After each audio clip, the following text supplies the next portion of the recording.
Cancer, sit still for a moment because someone has just arrived and I want to describe them to you exactly as I feel them.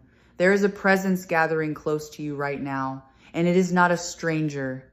It carries the particular warmth of someone who once belonged to you, someone whose hands you would recognize even in the dark, someone who has already crossed to the other side of this life and yet has not stopped watching over the shape of yours.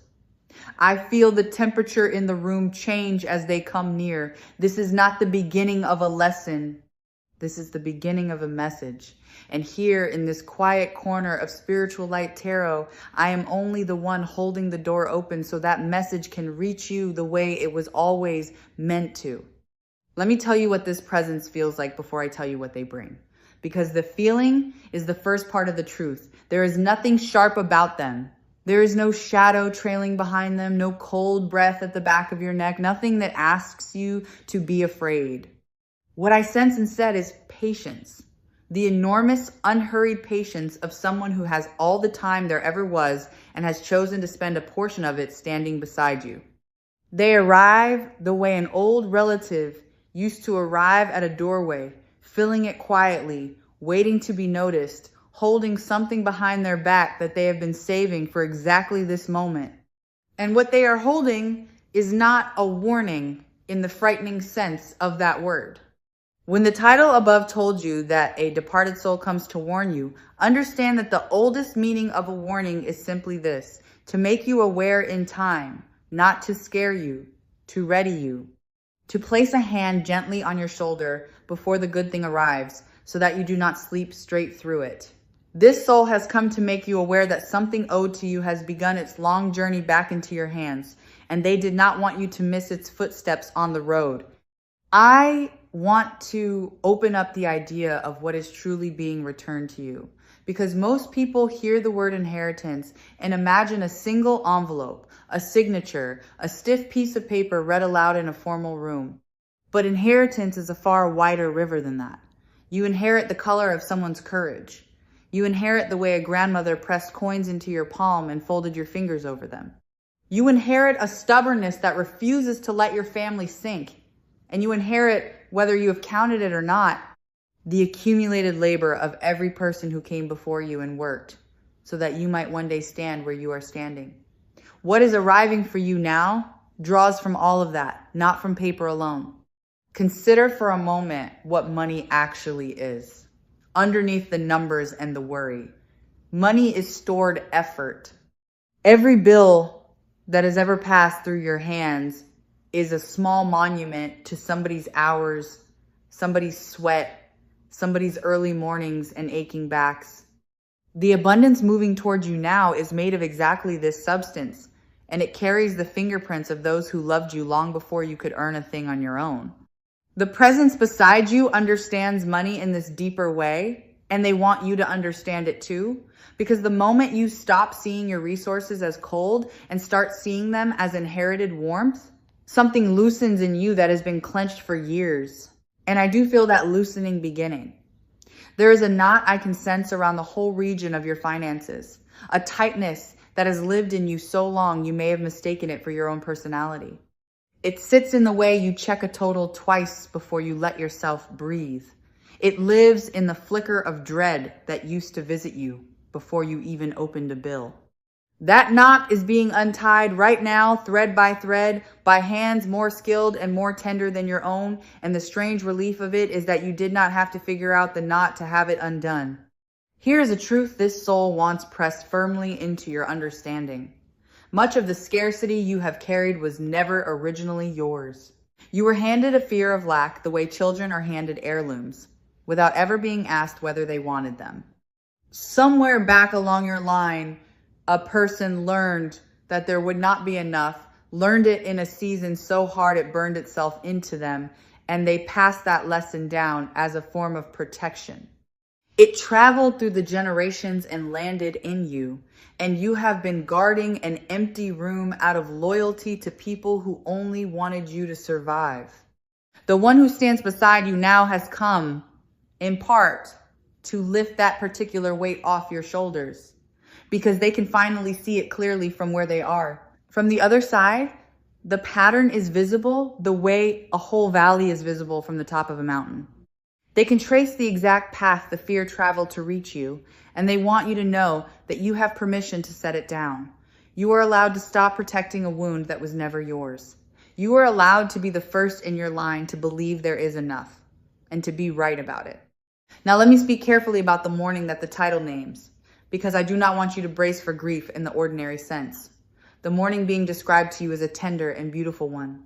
It is the mourning you will feel for the version of yourself who went without. There is a self inside you who counted every coin, who said no to small joys, who wore worry like a coat in every season. That self is about to be laid gently to rest. And yes, you may find yourself grieving them because they fought so hard and asked for so little, and they deserve to be honored before they go. Honor that self now, if you can. Picture the one inside you who stretched a small amount across a long month, who made something from almost nothing, who kept the household breathing on willpower alone. That person was not weak. That person was a quiet marvel of endurance. And the presence beside you is bowing to them right now. The way you bow to a soldier coming home from a long campaign because their watch is ending and they are permitted at last to rest. What replaces that vigilant self is not carelessness. It is trust. And I can feel a door reopening that had been shut so long you had stopped rattling its handle. There is a particular channel of provision in your life that closed at some point, perhaps quietly, perhaps after a disappointment that taught you not to hope in that direction again. The soul near you is placing a hand flat against that door, and it is swinging open once more, and light is coming through the gap in a way you have not felt in a very long while. Pay attention to the unexpected, because that is the terrain where this abundance likes to travel. What is arriving for you rarely comes down the road you have been staring at. It tends to slip in through a side path you were not guarding, an opportunity that seems minor at first glance, a conversation that turns unexpectedly generous, a thing you had written off as finished that suddenly stirs back to life. The presence beside you is smiling at this because they know how often you have exhausted yourself watching the front gate while the gift was already climbing over the garden wall. You will notice something curious as this shift takes hold. You will begin to feel found by money rather than perpetually chasing it. For so long you have run toward provision the way a person runs after a bus that keeps pulling away, breath ragged, always a step behind. That exhausting posture is being reversed. Instead of you pursuing, things will begin to arrive at you, to seek you out, to find your address on their own. The soul standing near wants you to feel the deep rest in that reversal, the way your whole body softens when you no longer have to sprint. You may wonder why this is reaching you now and not in one of the harder seasons behind you, when the need felt sharper and the nights felt longer. The answer is a tender one. You were not ready then, and not because you were unworthy, but because a gift given too early can wound the very one who receives it. Had abundance arrived in the depth of your old fear, you might have clutched it in a panic or spent it in dread or given it all away to quiet an anxiety that would only have returned by morning. You needed to become a vessel that could hold water without cracking under the weight of it. And you have become exactly that, quietly, through everything you endured. The seasons you resented most were the ones shaping your hands into something strong enough to carry what is coming. The timing was never a punishment. It was a preparation, and it is finally complete. There is something specific I am being shown, and I will describe it as plainly as it arrives in me. Somewhere, a matter concerning what you are owed is being looked at again, reconsidered, weighed a second time by hands that are not your own. A number someone assumed was settled is being revisited, and the revisiting leans in your favor. Perhaps it is something that was once denied and is quietly being reopened. Perhaps it is a share you assumed had passed you by, a fairness you stopped expecting, a portion you released too soon. The presence beside you is nodding at this because they have been tilting that scale toward you from where they stand. Do not be surprised if a door you had considered permanently closed swings back open with your name still written across it. And look more closely at what you already possess, because provision does not always arrive from somewhere far away. Sometimes it has been sitting inside your own home the entire time, waiting only to be recognized. There may be something in your keeping whose worth you have badly underestimated, something set aside and half forgotten, something you would part with cheaply that is worth a great deal more than you have ever guessed. The soul near you keeps turning my attention back toward a thing already in your hands. Do not stare so hard at the horizon that you miss the treasure resting at your feet. Turn around and look at what is already yours with fresh and honest eyes, because a real part of your blessing has been waiting patiently at home for you to notice it. Let me name the real block honestly, though, because the presence beside you is nothing if not honest with those they love. The trouble for you has rarely been the earning. You have proven over and over that you can labor and produce and provide. The trouble has been the receiving. There is a difference between a person who can pour and a person who can be poured into, and somewhere along the way you became magnificent at giving and clumsy at accepting. When good arrives, you flinch. You deflect. You wonder what it will cost you. That flinch is the last lock on the last door, and it is the one this soul most wants to help you open.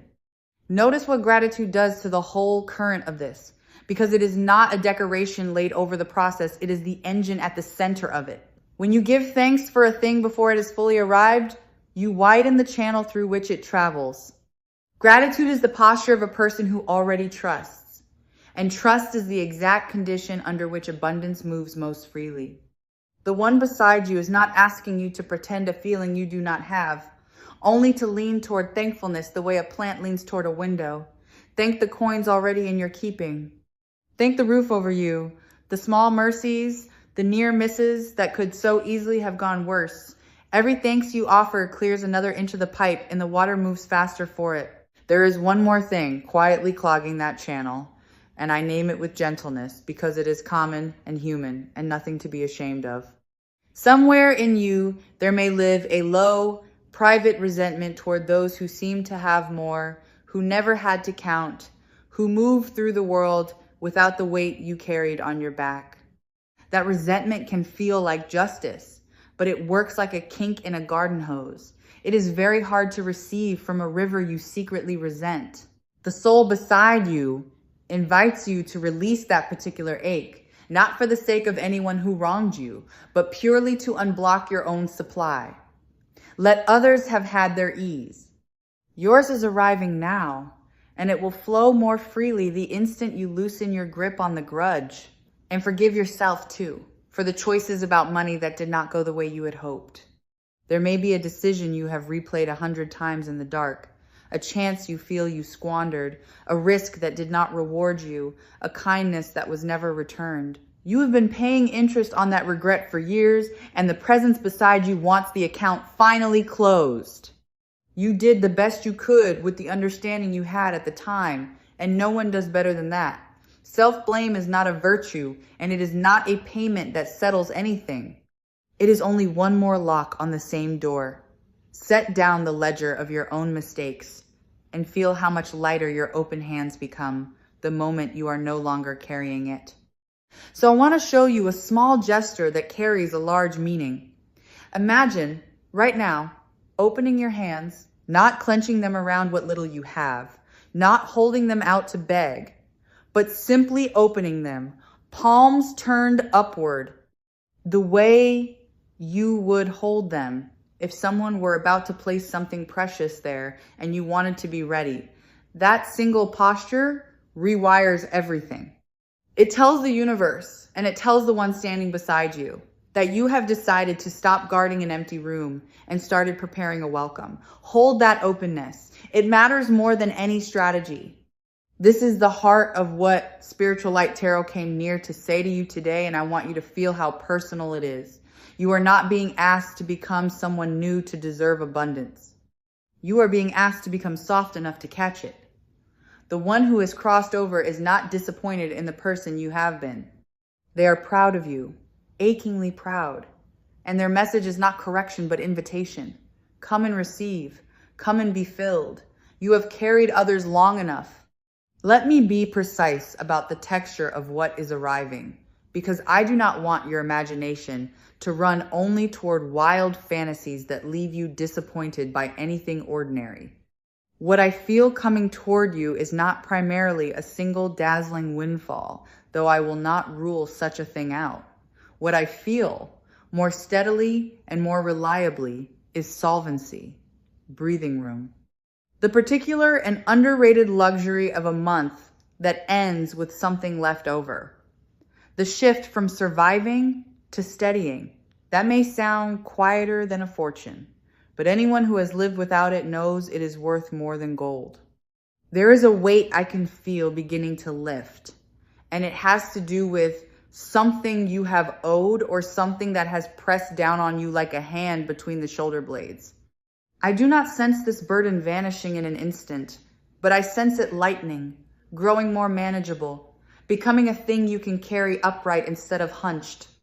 The relief of that is difficult to describe to someone who has never felt it, but you will know it the moment it begins, because you will notice yourself standing taller without deciding to. And there is a dignity in what is coming that I want to make sure you do not overlook. Enough is not a small thing. Enough is a kind of sovereignty. When a person no longer has to calculate every gesture of generosity, no longer has to decline invitations out of quiet shame, no longer has to perform a smile while the arithmetic runs frantic behind their eyes, that person is restored to their full height. The abundance moving towards you is not only in your accounts, it is in your posture, your voice, the way you will soon be able to say yes to things without a shadow crossing your face. There is a particular kind of rest that only security can buy, and I want you to feel it moving toward your body as much as toward your accounts. Think of the way your shoulders have lived up somewhere near your ears, the way your jaw has quietly clenched at the sight of certain envelopes, the way a part of you has stayed braced even in sleep, always half ready to solve a problem that never fully let you go. That bracing is about to ease. When the ground beneath your provision feels solid at last, the deepest part of you finally believes it is allowed to soften. The presence beside you longs to watch you unclench, to watch you sleep an entire night through without the arithmetic running behind your eyes, to see the long tension leave a frame that has carried far more than its fair share for far too long. I want to tell you how much of this will arrive through people, because provision loves to travel by way of human hands. Someone is going to remember you. Someone is going to settle a thing that has been unsettled between you for a long time. Someone in a position to open a door is going to think of your name at exactly the right moment, and they will not fully understand why they thought of you, but the soul beside you understands, because they have been whispering your name across the veil into the ears of the living. Be gracious when it comes. Let people be the river the blessing flows through. Let me tell you more about the one who has come, because I feel the shape of their character more clearly now. This is an elder energy, seasoned and steady, someone who understood the true weight of a hard-earned coin, someone whose hands knew honest work. I feel a person who was not handed things, who built whatever they built slowly and by their own effort, who knew the exact value of a single day's labor and never confused it with anything cheaper. They are no stranger to struggle, and that is precisely why their message about your abundance carries such quiet authority. They are not promising you something they never understood themselves. They are handing down something they earned, and they want you to receive it without the guilt they may once have carried in their own tired hands. You may find an old phrase rising up in you in the days that follow. Something this person used to say, a small saying they repeated about getting by, or making do, or the way things have of working themselves out in the end. If such a phrase surfaces, do not brush it aside as ordinary memory. It is a signature. It is the way they let you know the message is truly theirs and not a thing your longing invented. Listen for their particular voice inside the plainest moments of your ordinary hours, and when you hear it rise, understand that you are being reassured across a distance that only love has ever managed to cross. There is something the departed want you to understand about the purpose of all this, and it changes the whole meaning of receiving it. Money that only pools and stagnates begins to rot the spirit of the one who hoards it. But money that moves, that circulates, that passes through your open hands on its way to bless others, keeps you clean and keeps you flowing. The abundance arriving for you is not meant to end with you. You are being made into a channel, not a reservoir. And the more freely it moves through you, the more freely it will move toward you. This is the ancient economy the ancestors have always known. There is someone you love whom you have long wished you could help and simply could not. And the ache of that helplessness has weighed on you more heavily than your own lack ever did. That too is about to change. Part of what is coming to you is coming precisely so that it can move through you to reach them. You will be able to ease a burden you have watched from a painful distance, to answer a need you were powerless to meet before now. The presence beside you knows how much that particular ability means to you, far more than any comfort meant for yourself alone, and they have arranged things so that you become, at last, the one who can actually help rather than only the one who lies awake wishing they could. And here is where the truth turns and looks you full in the face. You have the chance right now to become the one who ends the scarcity in your family line. Every lineage has a person who breaks the old spell, who decides that the fear of not enough stops here, who becomes the ancestor that future generations will thank without ever knowing your name. The soul beside you is showing me that you are being invited into that role, not by luck alone, but by choice, by the decision to receive what is offered and to let it change the story your descendants will inherit. Imagine the ones who will come after you, the children not yet born into your line, and imagine them inheriting ease instead of dread. Imagine them learning from the very shape of the household you build, that provision is normal, that safety is possible, that the world can be trusted to hold them. That gift begins in a decision you make in your own quiet heart, in seasons like this one.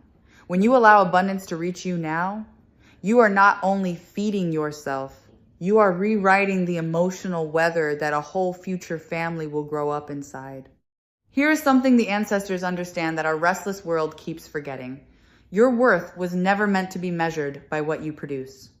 You have been taught, perhaps without anyone ever saying it aloud, that you must earn the right to be provided for, that rest must always be justified, that a day without visible output is a day you did not quite deserve to be fed. The presence beside you rejects that idea entirely. You are worthy of provision on the days you accomplish great things, and equally on the days you accomplish nothing at all. The abundance arriving for you is not a wage paid out for good behavior. It is closer to a birthright, and a birthright is not earned by effort. It is simply, at last, claimed by the one it always belonged to. And with that understanding comes the quiet ending of a long habit of comparison. You have measured yourself in weaker moments against the visible wealth of others, against the ease you imagined behind their walls, against a scoreboard that was never accurate to begin with. So much of what looks like abundance from the outside is hollow within, and so much of what looks modest is quietly and deeply rich. The soul beside you asks you to stop keeping score against strangers whose full stories you will never know. Your provision is being cut to fit your particular life, your true needs, your own real peace. Measure it against your own yesterday, and never against anyone else's carefully arranged today. But none of that outer arrival can fully land until an inner permission is granted, and only you can grant it. Somewhere deep in you there may still live a small voice that insists you are not the kind of person good things happen to, that abundance is for others, that you should not get your hopes up. The one who has crossed over is standing directly in front of that voice now, gently, and telling it that it is wrong. You are precisely the kind of person good things happen to. You always were. The door was never locked from the outside. It was only ever waiting for your hand. You may begin to notice small confirmations gathering around you, and I want you to trust them rather than dismiss them. A coin appearing where no coin should be. A total that comes back smaller than you feared. A sum that returns to you from a direction you had forgotten. An echo, a doubling, a small mercy that seems too neat to be chance. These are not accidents. They are the soul beside you, leaving little tokens along your path the way a parent leaves notes for a child, small proofs that they are near and that the larger promise is real. You should know that the reason this presence can reach you at all right now is that something within you has recently softened. There was a time, perhaps not so long ago, when your heart was so armored against disappointment that no message could have found its way through, when hope itself felt too dangerous a thing to hold in your hands.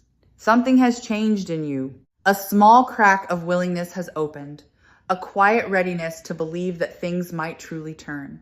That willingness is the exact doorway the departed have been waiting for all this while. You opened it yourself, without perhaps even noticing the moment you did, and through it they have finally been able to reach you with everything they carried across to say. Feel, if you can, the pride radiating from the presence at your side, because it is enormous. They have watched you when you thought no one was watching. They saw you keep going on the nights you wanted to stop. They saw the private acts of strength that no one ever applauded, the times you gave from an empty cup and did not complain. From where they stand, you are not a person who failed to accumulate. You are a person who survived what should have broken them, and they are prouder of that survival than of any fortune you could name. So let me give you a permission that many people wait their whole lives to be given. You are allowed to want more. Wanting more is not greed, and it is not betrayal, and it is not a sign that you are ungrateful for what you have. Desire is simply the soul reaching toward a larger life, and there is nothing shameful in a plant turning toward the sun. The one beside you does not want you shrinking yourself to seem humble. They want you expanding to your full and honest size, wanting what you want out loud, and trusting that the wanting itself is holy. When the first of it arrives, I want to prepare you for a subtle test, and I mean the word test in the kindest possible sense. Your old reflex, honed sharp across the lean years, may be to give it all away at once, to spend it before you can enjoy it, to quiet the strange discomfort of finally having something by emptying your hands as fast as you can manage. Recognize that reflex the moment it rises and let some of the blessings stay. It is not selfish to keep what was freely given to you. A portion of it is meant to remain, to steady you, to build a floor beneath your feet where before there was only air. Generosity is a beautiful thing, but you cannot pour endlessly from a vessel you never allow to fill. So let it fill this time. Let some of it settle and rest with you. And know that the deepest gift folded inside this provision is not the sum of it, but the freedom it quietly hands back to you. Money, when it is finally enough, returns your choices to you one by one. It is the difference between staying somewhere because you have no other option and staying because you truly wish to. Between saying yes out of fear and saying yes out of genuine desire. Soon a moment will arrive that asks something of you. An opening you will need to recognize and step toward. And when it comes, the presence beside you wants you steady enough to answer yes without the old panic making the decision in your place. Your part in all of this is small, but it is real. Stay awake to the door when it opens, and then walk through it like someone who always somehow knew it would. Understand, too, what money is truly for in the deepest reading of it. It is not for status, and it is not for the endless approval of strangers. Money, held rightly, is for safety. It is for rest. It is for the ability to sleep through the night without the ledger running behind your eyes.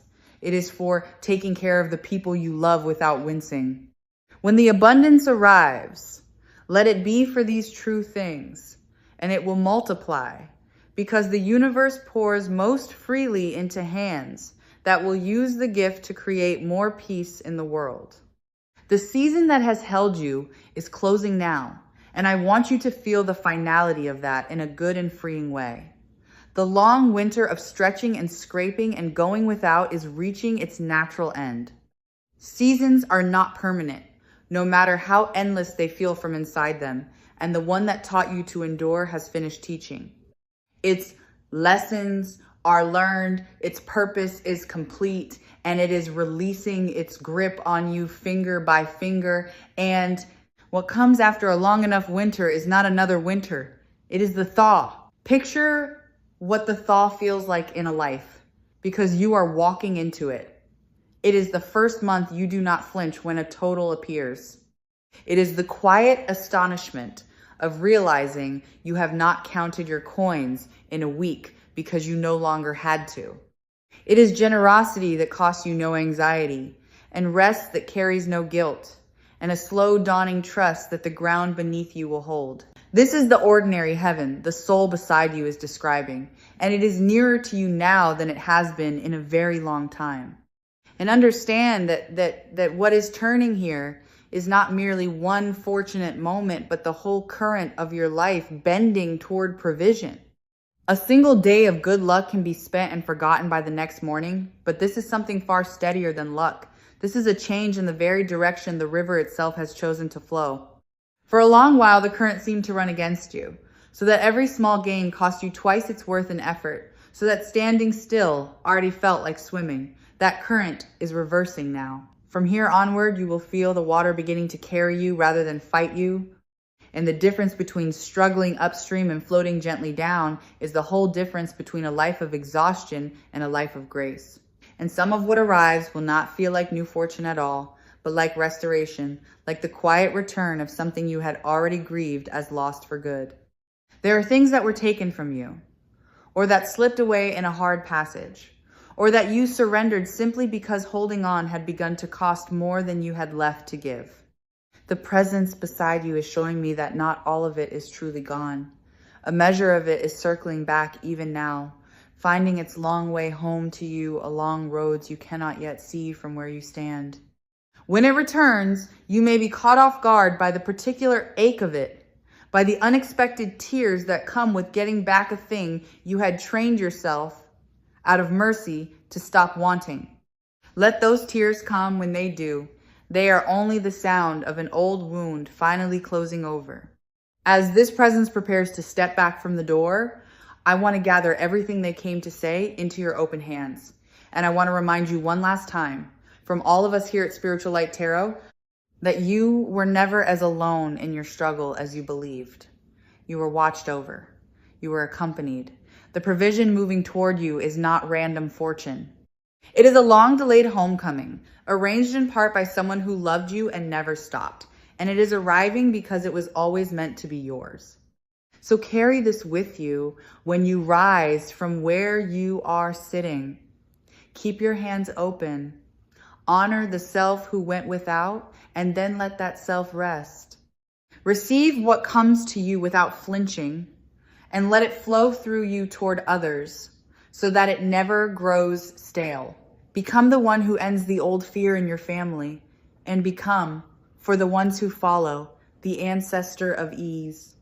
The departed soul beside you bows to you now and steps back and leaves you with a single certainty pressed warm against your heart.